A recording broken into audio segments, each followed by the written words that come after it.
Alright,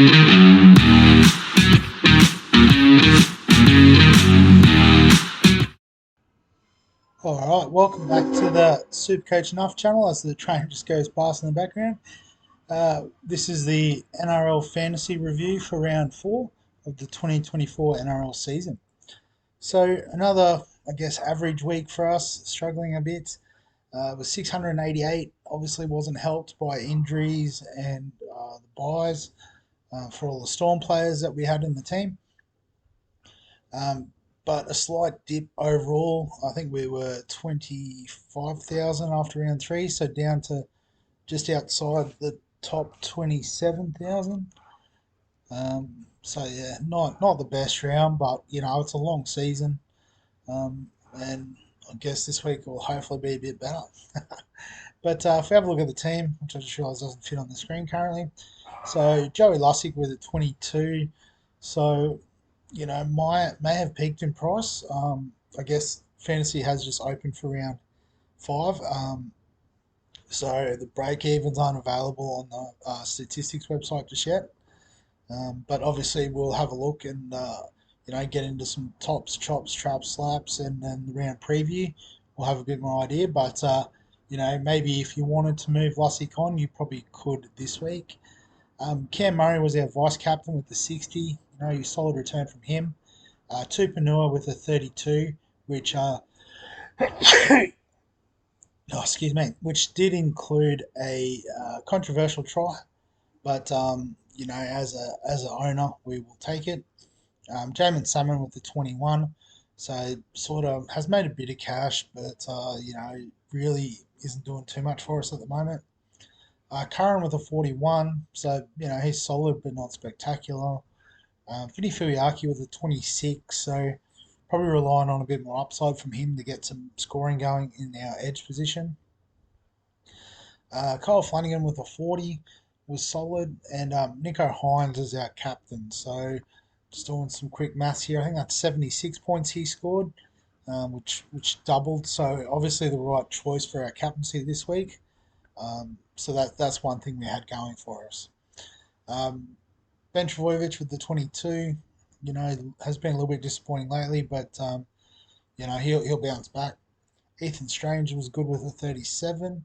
And then our trade-ins were Jaden Campbell and Jacob Carraz, and I guess they somewhat flopped, but it was a lot better than having zeros on the field like we did in round 3. And Bostock with a 45, we expect or hoped he would get some attacking returns against the Titans, and 2 tries certainly covered that. On the bench, we had Cotter, Galvin Haas, all in the 40s, which is pretty nice. And Sam Hughes just making up the numbers there with an 8. So I guess looking forward to the week ahead, actually keep forgetting to do the leagues first. I'll do the league. So as expected, Helen Keller's optometrist getting up by about 80 points. So, Danny Levi outscoring Lussick at a cheaper price, that does sting a bit. Terrell May's obviously one that we've missed, but in saying that, given, Haas is out, Tino's out, could still be a viable keeper type option. Kai Pearce-Paul's been good, so maybe another one we've missed out on there. We've got those guys. Arthur's with 22. That's just matching Burbo. Tommy Turbo with 39 was okay. Callum Ponga with 72 was good. And Rapana. So I guess we always were a bit concerned about their wing fullback slots, and they did well. So Hutchinson, who we traded out on a couple of weeks ago, did well with a 45. And Burbo and Strange we already have. So fair enough. If we go to the other matchups, round 4.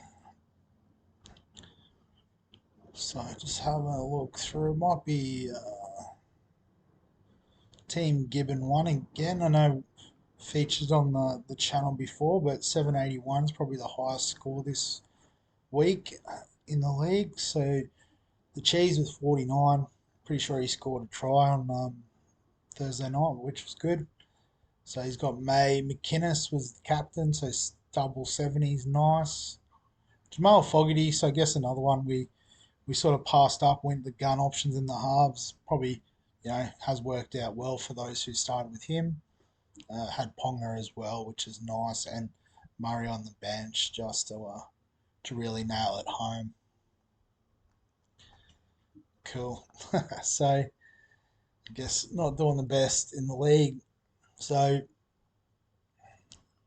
I mean, this week let's just work out what we've got to start with. So we'll get Grant back in the starting team. I'm going to move Carras to the bench, but more so for his flexibility, covering those positions more than anything else.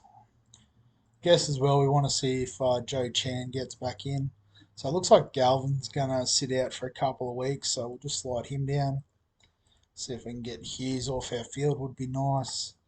Obviously, Cleary is still 2 weeks away, so we'll slide him down, just all the way down the bottom.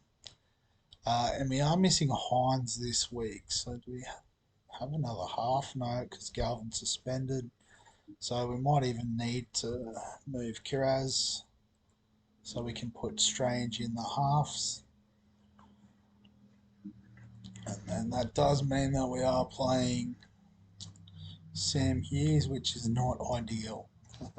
So I guess if Joe Chan gets up, obviously he will slot in up here.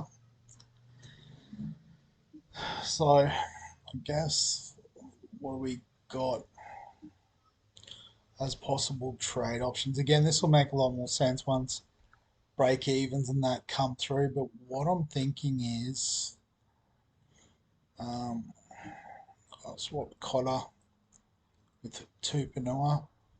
Because I'm thinking there's about 900k here, so we can maybe do a one up, one down sort of deal.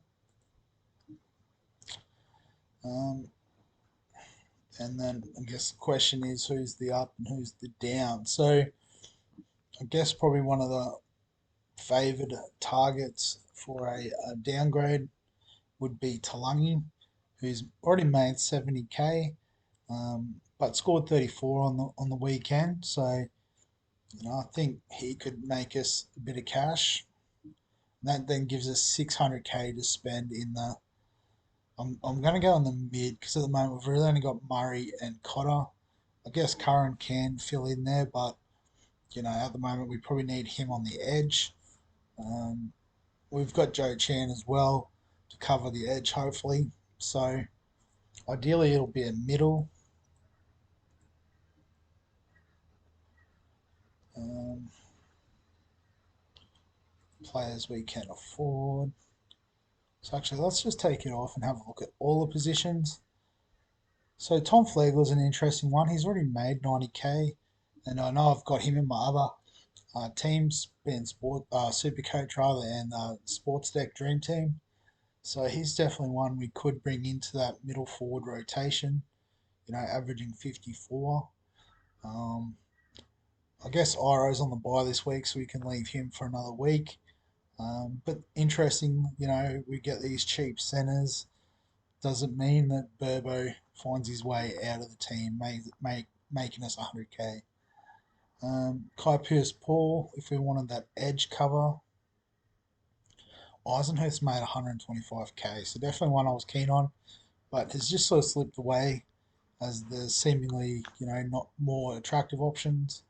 But well done if you've got him. Uh,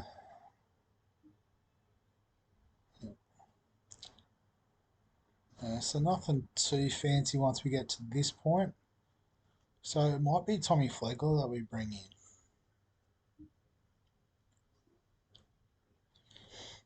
So actually, before we hit this, there is an alternative. So I said Talangi is probably the one to bring in, but hopefully this young fellow Kautoga gets a run for the Bulldogs with Jacob Preston out for a few weeks. So 250k, that gives us a little bit more money to spend. So again, I guess Tommy Flegler is still up there in averages. Don't know if there's someone a bit lower like a Max King. We've already got enough Bulldogs. I guess the Dolphins do have the good bye coverage, although you'd imagine Flegler would be in the conversation for Origin. Um, Big Stefano's been playing pretty well. Probably at his sort of level, I would have imagined. Um,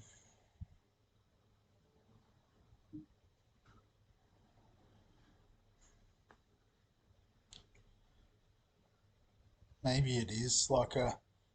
We could do a Kai Pierce Paul, but I guess with either of those picks, whether it is Flegler or it is um, KPP, we could still have Talangi over Kautoga if he didn't get that starting spot on the edge for the Dogs. So I think we'll go with Flegler. Just like I said, reinforce the middle. Seems to be a bit more of a consistent scoring position in fantasy.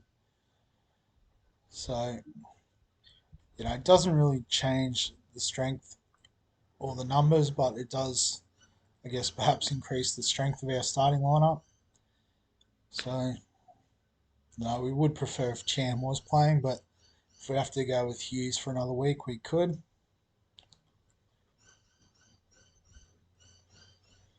And yeah, and obviously, having Hines and Cleary on the bench hurts. But long term, we're not wasting another trade or two trades, one to put them out, one to bring them back in. So it's short term pain for hopefully long term gain. Um, but yeah, I think we'll leave it there for the time being. As I said, it's only just open, just initial thoughts. As I think, Fafita will, find his way back into the starting team, which will see Haas out. So I think, we can definitely use Haas's money along with someone like Tupanua, who's really not doing much of anything for us. I think that would be an okay move at this point. But we will wrap the video up there. So, as always, if you've got any comments, questions, thoughts, feel free to get them below the video. Give the video a like, obviously, if you enjoy the fantasy stuff. Subscribe for all of the content on the channel. And other than that, we'll catch you in the next one.